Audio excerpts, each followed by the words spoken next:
Buenos días a todos. El día de hoy nos encontramos con el licenciado y escritor peruano Paolo Astorga. Bienvenido. Yo me llamo Mayra Yanayaco, soy de quinto de secundaria. Mi nombre es Ana Lucía, de cuarto de secundaria. Y hoy queremos hacerle unas preguntas. Así que, primera pregunta. ¿En qué momento supo que quería ser escritor? Bueno, primero, buenos días.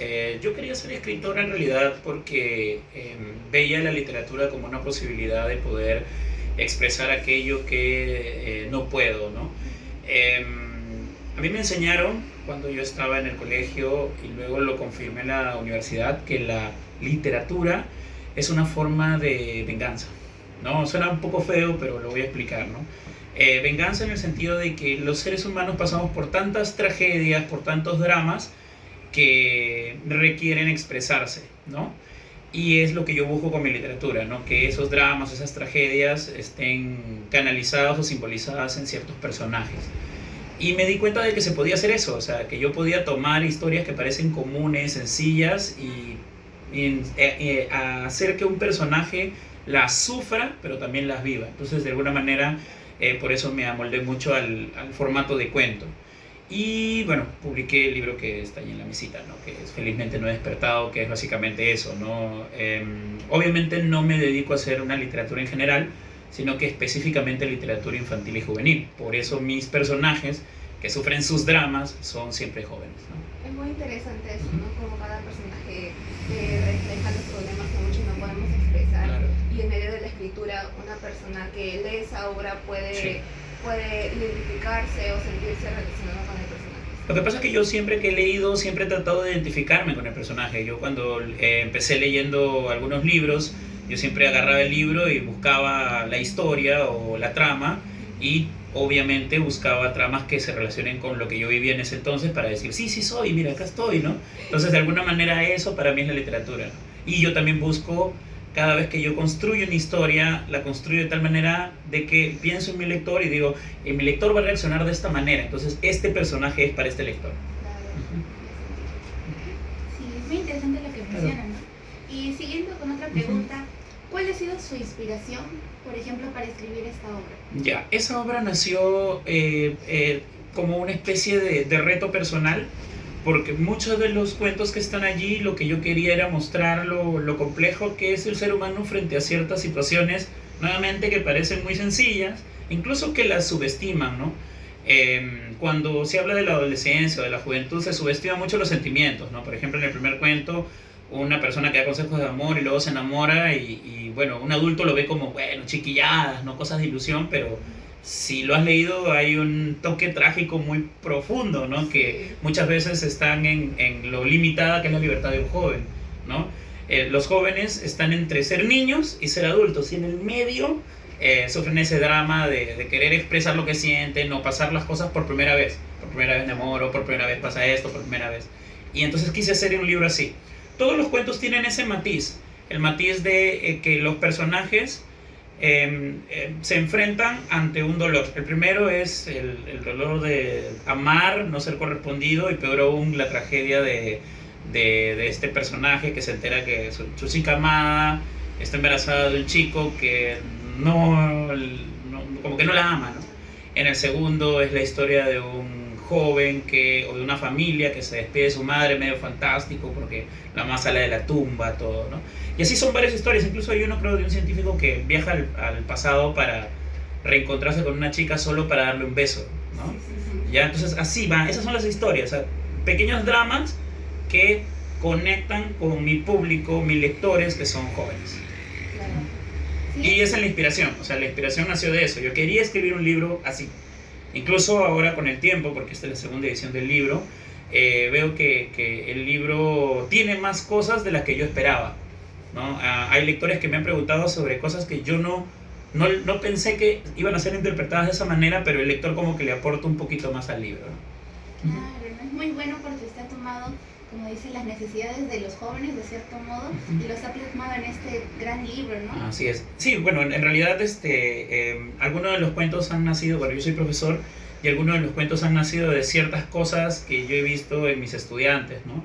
Y obviamente agregándole pues todo lo que se le agrega cuando haces literatura, ¿no? El lenguaje, los detalles, ¿no? Yo particularmente soy una persona muy metida en los detalles. Para mí, cuando se construye un cuento, tiene que haber muchos detalles. Por ejemplo, hay un cuento en donde una chica, solamente por el hecho de odiar, hace que les suceda una tragedia a sus familiares, ¿no? Entonces, Paula creo que se llama, ¿no?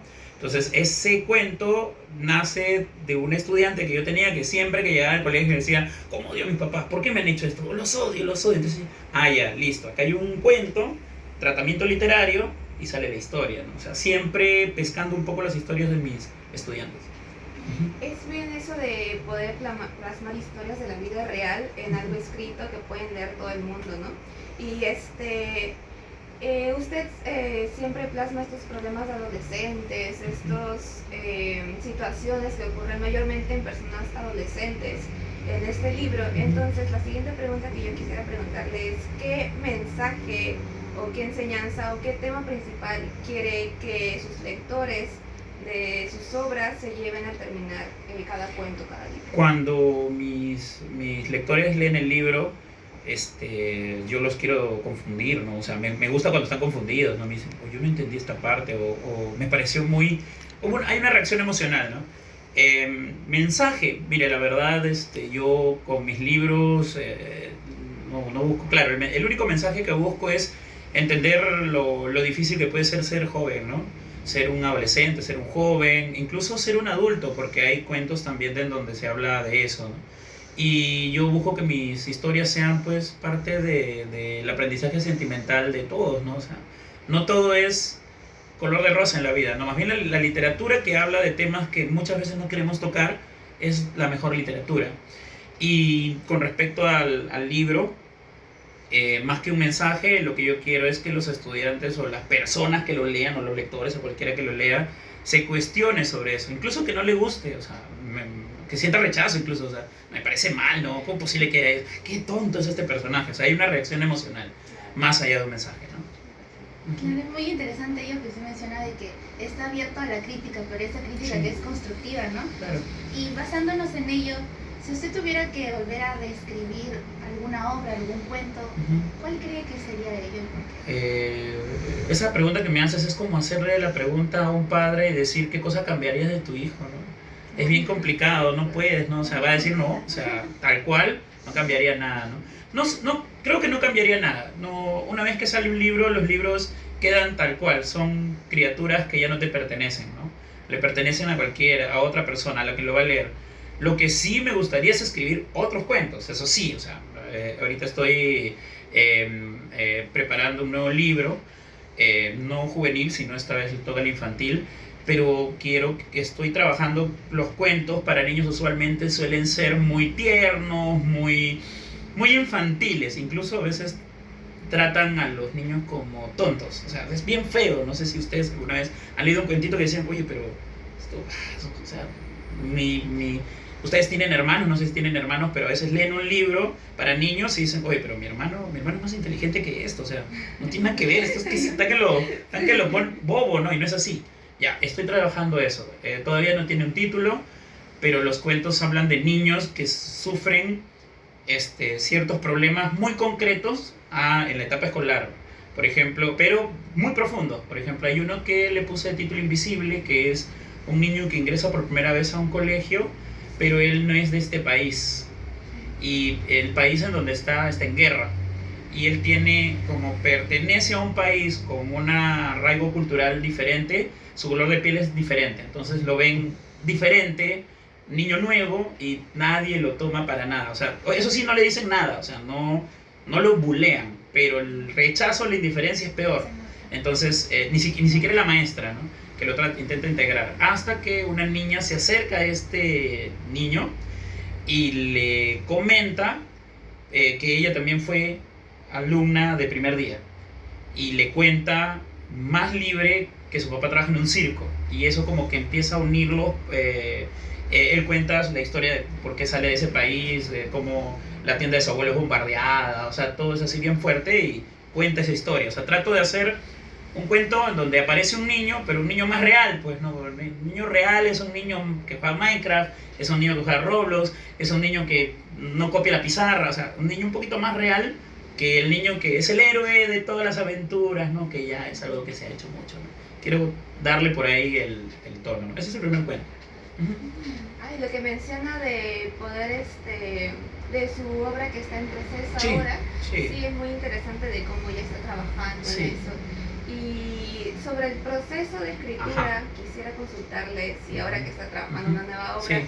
¿cómo es que planifica el final de un cuento? ¿Si lo hace Claro. desde el principio Ajá. o va escribiendo y ahí como que va Claro. improvisando y dice, así va Ya, a a ver, mira, el cuento tiene que tener, o sea, yo tengo que tener en la mente cómo va a iniciar, cuál va a ser el problema y cuál va a ser el final, algo así, ya tenerlo allí, ¿no? Y luego es la perspectiva, ¿no? Yo voy a trabajar el cuento en primera persona, o sea, mi protagonista va a ser el que narra, o lo voy a narrar de una segunda o de una tercera. Luego los detalles. ¿Cómo va a ser mi personaje? Va a ser, hay personajes muy planos, ¿no? Plano es, se llama Juan y Juan fue al colegio y se dio cuenta que no había clases, pero no hemos desarrollado a Juan. Entonces yo quiero ponerles contexto a mi personaje de por qué es así como es. Y se va construyendo la historia. Y los finales, la verdad, lo más importante en realidad de un cuento, claro, es el final, ¿no? Pero yo soy un autor de detalles, o sea, los detalles, las repeticiones, las palabras, las frases, tienen que estar bien concretas. O sea, incluso yo cuando escribo, bueno, antes de escribir leo mucho, pero cuando escribo, suelo recitar lo que escribo, suelo leerlo. Y si no sirve, no se escucha bien, chao, hay que borrarlo, hay que ir tachando, tiene que sonar bien. Incluso tiene que sonar agradable a mí mismo primero. Y si no suena agradable, lo voy tachando. Y así se va armando los cuentos. Yo puedo demorar hasta 3 o 4 años para escribir un libro de cuentitos. Sí, no, escribir es un montón, o sea, todos los días es posible escribir, pero llegar a publicar, no, soy un poco más pudoroso, ¿no? Claro. El libro que les comento tiene ya casi 4 años puliéndose, ¿no? Agregándole. Claro, no es que todos los días estoy ahí, ¿no? Sino es que el libro se guarda. Es como el vino, ¿no? Se deja fermentar para luego sacar algo mucho mejor. Hasta que usted menciona que es muy detallista. Y que Sí, el detalle es importante, el detalle, el específico detalle de cada cuento, ¿no? Interesante, ¿no? Y ahora, basándonos en todos sus libros, ¿cuál diría usted que sería su top 5 de todos? Top 5 de mis libros.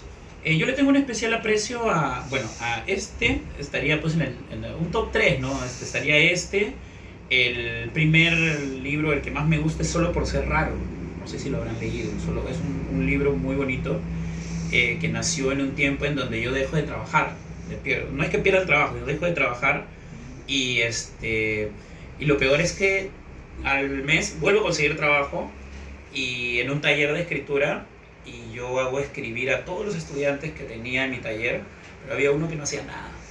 Me dice, no, yo he venido como menos obligado, me han obligado a escribir. Y yo le digo, pero tienes que escribir. Y yo voy a escribir si usted escribe, me dice. Entonces, ya, pero vamos a hacerlo tipo reto. Y entonces él me retaba a escribir un cuento y yo le retaba a escribir uno. Ya empezamos a escribir. Y muchos de esos cuentos o las ideas nacieron de ese taller. Entonces yo le tengo mucho aprecio porque a mí me gusta mucho que las personas que leen lo que yo escribo, las personas con las que yo trabajo en los talleres, tengan interés por retar al profesor. O sea, siempre la figura de un profesor es la figura de autoridad, nadie habla, ¿no? Yo no sé cómo será su colegio, no sé si ustedes son los que no, profesor, pero a ver, yo pensé, o sea, no los retan a salir de su zona de confort. Los profesores entramos en una zona de confort bien chévere, ¿no? Dictamos, aplicamos una ficha de lectura si soy de comunicación, resuelves, te pongo un examen y terminó y nada más, ¿no? Pero no te saco de tu zona de confort, no te digo, pero profesor, ¿por qué leer es importante? Y los profesores, no, porque te llena de esto, te da empatía. Sí, ¿y usted qué está leyendo últimamente? Claro, y sacarlo un poquito de lo que, o sea, de lo que es usual. Ya, eso me gustó mucho, por eso salió el libro, por eso se llama Solo por ser raro. Quise escribir cuentos raros. Son cuentos extraños que parecen sencillos, pero son raros. Un ejemplo, ¿no? El último cuento de Solo por ser raro es la historia de un dinosaurio. Pero no es un dinosaurio, es una persona que tiene un problema en su piel, que se escama y nació con una especie de cola. Y es un poco retraído todo, pero Ah, y como es alto, te agarrado, termina trabajando en seguridad de un casino. Y ahí conoce a una chica que se llama Laura. Y Laura es la única que lo entiende, la que tiene un puente de comunicación, ¿no? Pero, bueno, Rigoberto se llama el personaje, se autosabotea y pelea con Laura. Y luego va a buscar a Laura. Y bueno, ahí está la tragedia, no les puedo contar. Pues, no, no, claro, el spoiler no. Pero ese es uno de los cuentos. Y así son historias así, ¿no? Por ejemplo, hay una historia de un monstruo que está escapando de los humanos porque lo quieren cazar. Pero el monstruo dice que él no es un monstruo, él simplemente lo único que hace es que nació siendo un monstruo y su naturaleza le hace comer humanos. O sea, si él no come humanos se muere. O sea, es como, y empieza a decir, y ustedes son iguales, o sea, el ser humano es igual, ¿no? O sea, si yo tengo que comer humanos, pero ustedes también tienen que comer algo que está vivo, ¿no? Y empieza a hablar de, y ustedes comen esto y lo otro, y se pone a filosofar sobre la condición humana, un monstruo, ¿no? Y claro. Es algo que a los niños les llama mucho la atención, ¿no? Porque desde pequeños y hasta un adolescente podríamos decir de que fácilmente nos enganchamos con ese tipo de historias, claro, ¿no? Claro. Eso es como muy caótico. Claro, eso se busca. Lo que pasa es que también mis libros son para lectores que, voy a decirlo muy sincero, que no leen. Entonces, son bastantes. Entonces, cuando alguien no lee no es porque no haya tenido la oportunidad de comprarse un libro. Los libros no son muy caros en realidad, sino porque nunca he encontrado el libro que le gusta. Hace unos días yo estaba en un colegio y de verdad yo veía a los estudiantes bien obligados a estar en mi charla. Yo decía, qué feo, decía, qué pena, ¿no? Y luego yo le digo, miren, no hay ningún problema. La cuestión es que ustedes busquen el libro que les gusta. Porque cuando te gusta un libro, es muy probable que te compres otro y otro. Y de verdad yo incluso prefiero que si no te gusta, no los leas. ¿Por qué? Porque si tú lees algo que no te gusta, cuando alguien que sí quiere leer te diga, oye, ¿qué puedo leer? Y tú le, no leer es feo, no leer. Vas a cortar el puente de la necesidad de leer. Ahora, leer tiene sus ventajas. La ventaja de leer es que, pues, te enteras de la vida de otros. Es chévere, a mí me encanta. Es como la literatura es como la extensión del chisme. O sea, a mí me encanta el chisme, o sea, es chévere, me permite construirlo. Lo que pasa es que el chisme es una cosa, pero el chismoso tiene que ser profesional. O sea, una cosa que un compañero te cuente un chisme y te diga, bueno, pero alguien que sabe contar un chisme, espérate un ratito, voy a ir al cafetín. Listo, cuéntame, y te narra, te fabula. O sea, esa parte del chisme es lo que me gusta en la literatura también. Como decía Mario Vargas Llosa, ¿no? Hay un libro de Mario Vargas Llosa en donde él dice que al ser humano le gusta leer ficciones porque solo tiene una vida.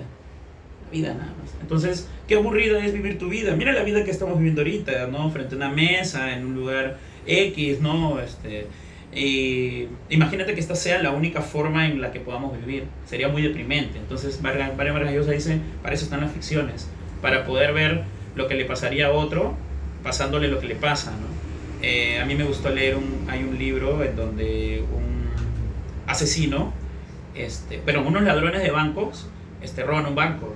Se llama Plata Quemada, ¿ya? De Ricardo Piglia. Son unos ladrones que roban un banco y cuando los agarran en Uruguay, ya los están por chapar, ellos empiezan a agarrar todo el dinero que han robado y empiezan a tirarlo, pero quemándolo, tirando la plata, los dólares, quemándolos así, los dólares están cayendo y la gente dice, no, ¿cómo es posible que pase eso? Tienen que matarlos, la plata no se quema, es un pecado. Pero cuando yo lo leo digo, en mi cabeza digo, qué interesante, qué chévere, qué bonita novela, pero eso yo nunca lo haría. Claro, ¿Me entiendes? Yo no haría eso, pero estoy viendo, es como el chismoso desde la ventana, a ver, que lo maten. Oye, ¿por qué hizo esto? Oye, ¿cómo va a hablar así? ¿Entiendes? ¿No? A eso me refiero con lo hermoso de la literatura. No he vivido eso, pero lo he imaginado y he ampliado algo que llamamos comunicación. Hoy en día tenemos cada vez menos capacidad para hablar con los otros. ¿Y de qué hablamos con los otros? Somos bien monotemáticos, por si acaso, ¿eh? Somos bien monotemáticos, pero cuando tú tienes lecturas, tienes un abanico de posibilidades para ampliar tus temas con otros, y eso te vuelve interesante. Claro. ¿No?